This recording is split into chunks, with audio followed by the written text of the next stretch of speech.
That's not my business.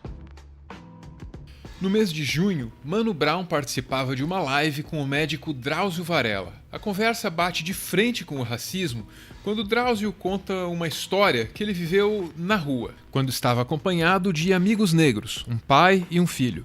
Eu no banco de trás e os dois na frente, pai e o filho. Nós uns 200 metros, o menino diz, vamos ser abordados.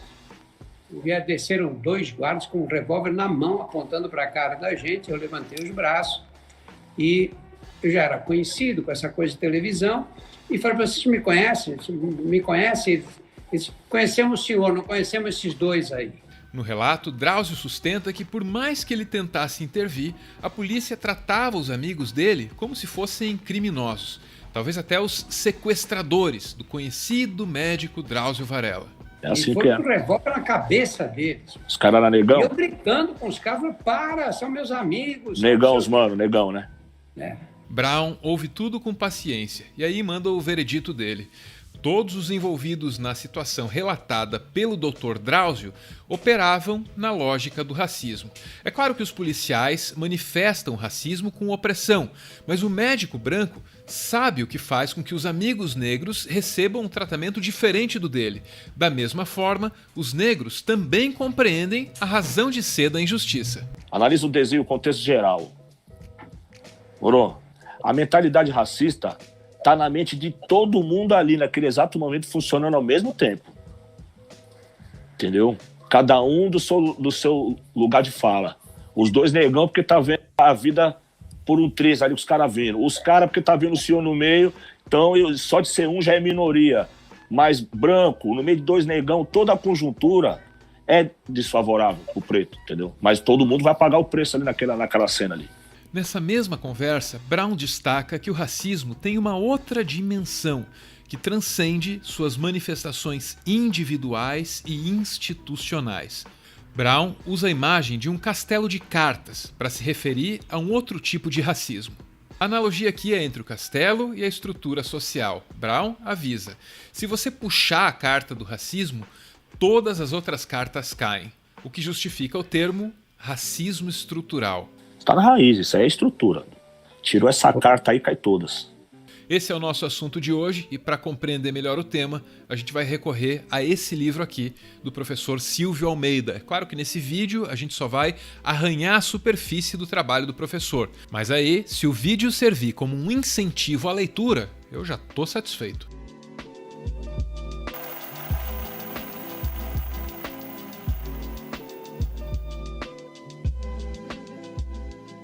Para compreender o que é o racismo estrutural e como ele opera, a gente depende de outras 2 concepções de racismo. No livro, o professor Silvio Almeida apresenta essas 3 concepções, que são distintas. Existe a concepção individualista de racismo. Nessa primeira concepção, o racismo aparece como uma perversão, talvez patológica e anormal, restrita a indivíduos ou então a grupos limitados. Geralmente trata o racismo como uma patologia social ou então como uma patologia mesmo, né, atribuindo àqueles que são racistas algum tipo de problema intelectual, mental ou mesmo de caráter, enfim. A gente costuma tratar o racismo como uma anormalidade. Na sequência, vem a concepção institucional e aí a concepção estrutural do racismo. Essas 2 últimas concepções podem parecer a mesma coisa, mas não são. Silvio avisa que, em sociologia, os conceitos de instituição e estrutura são muito diferentes. A concepção institucional fala de um arranjo de instituições que operam para manter a hegemonia de um determinado grupo racial no poder. O domínio que homens brancos têm das instituições públicas depende de um regramento que dificulte a ascensão de homens e mulheres negras. E o direito aqui tem um papel fundamental. A questão é, se não fosse o direito, muitas desgraças que ocorrem no mundo não teriam como acontecer. Tá? Ou seja, é isso mesmo. O direito é um veículo fundamental para todos os horrores que nós assistimos no mundo. Inclusive o racismo.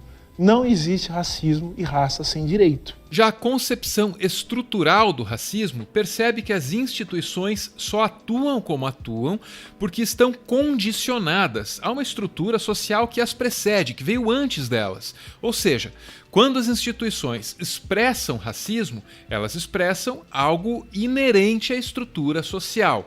O racismo, portanto, não é criado pelas instituições, mas sim reproduzido por elas. As instituições são racistas porque a sociedade é racista. O que a noção de racismo estrutural coloca é que o racismo não é algo anormal, é algo normal. Mas é que o racismo, independente de te aceitar ou não, ele constitui as relações no seu padrão de normalidade. Silvio parece perceber essas três concepções de racismo como um processo de evolução.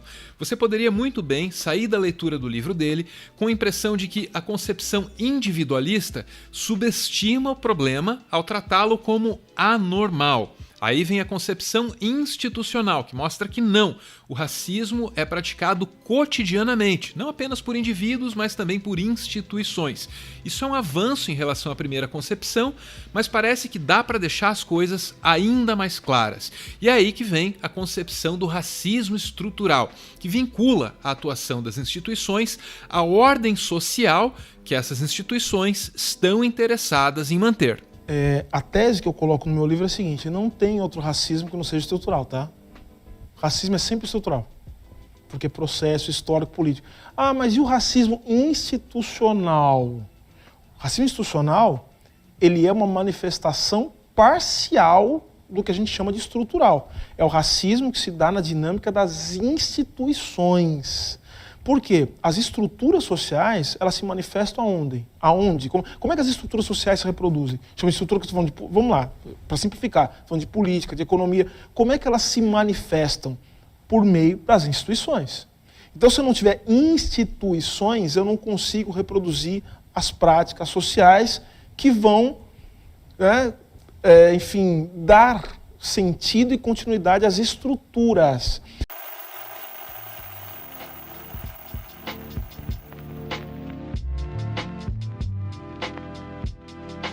Silvio Almeida batizou um dos segmentos do livro Racismo Estrutural com uma pergunta curiosa: branco tem raça?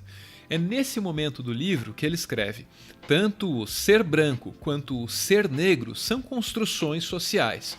Assim como o privilégio faz de alguém branco, são as desvantagens sociais e as circunstâncias histórico-culturais, e não somente a cor da pele ou o formato do rosto, que fazem de alguém negro. É óbvio que as mencionadas circunstâncias histórico-culturais fazem com que o ser negro venha acompanhado de mais reflexões a respeito da própria identidade que o ser branco. Que a racialização do branco funciona de uma outra maneira. Porque o branco, eu escrevo no livro, branco é uma raça cuja principal característica é não ter raça. É isso. Ser branco é nunca ter que pensar a respeito da sua própria raça. É nunca ter que ser racializado, e por isso que é raça. Por isso que eu acho muito engraçado, toda vez que você vai falar de racismo, né, com pessoas brancas que não entenderam ainda essa questão, elas falam que é identitarismo, né? E eu acho muito engraçado porque, assim, como a sua condição racial, ela se revela também no seu discurso, né? Aquele que fala de identitarismo está revelando na sua crítica ao identitarismo a sua própria identidade como branco. Ou seja, porque só os outros têm raça, só os outros têm identidade. Ser branco é não ter identidade, não ter raça, é ser universal. Quando Silvio nos diz que tanto o ser branco quanto o ser negro são construções sociais, ele também nos alerta para a possibilidade de que a concepção de raça possa variar, não apenas de um momento histórico para o outro, mas também entre uma sociedade e outra. A concepção de raça, mesmo dentro de um mesmo período histórico, não tem o mesmo sentido, a depender também do local, do contexto em que esse termo é utilizado, tá? Só que eu conheço um monte que entra em depressão, sabe por quê? Quando ele vai para os Estados Unidos, por exemplo. Aí ele descobre terrivelmente que lá ele não é branco. Ele é ticano, ele é latino. E ele vai perceber isso sendo tratado como um latino e como um ticano, ele vai ser racializado.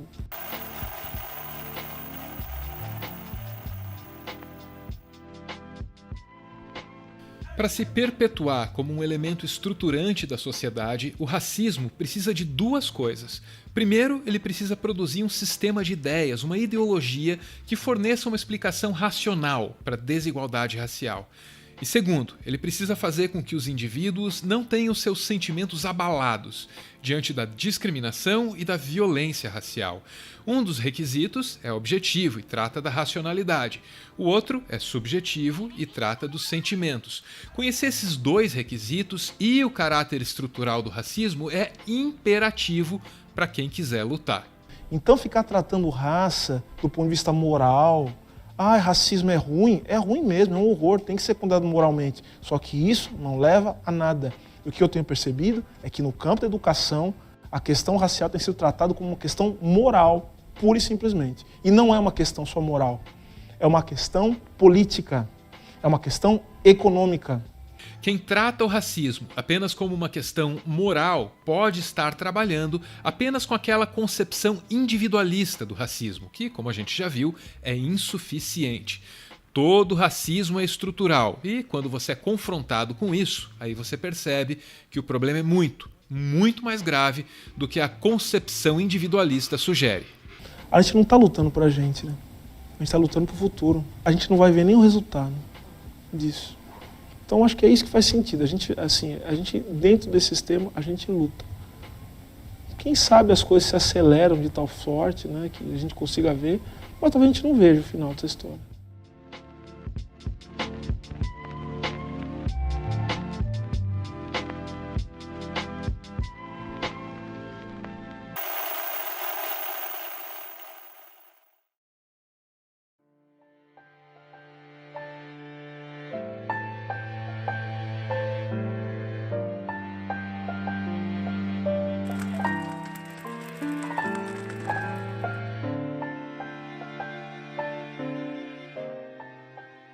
Muito obrigado por ver esse vídeo até o final. O Meteoro é mantido graças a uma campanha de financiamento coletivo. Quem participa aparece aqui no finalzinho para receber o nosso agradecimento. Hoje a gente vê aí a Bruna, acompanhada do Bruno e da Silvia.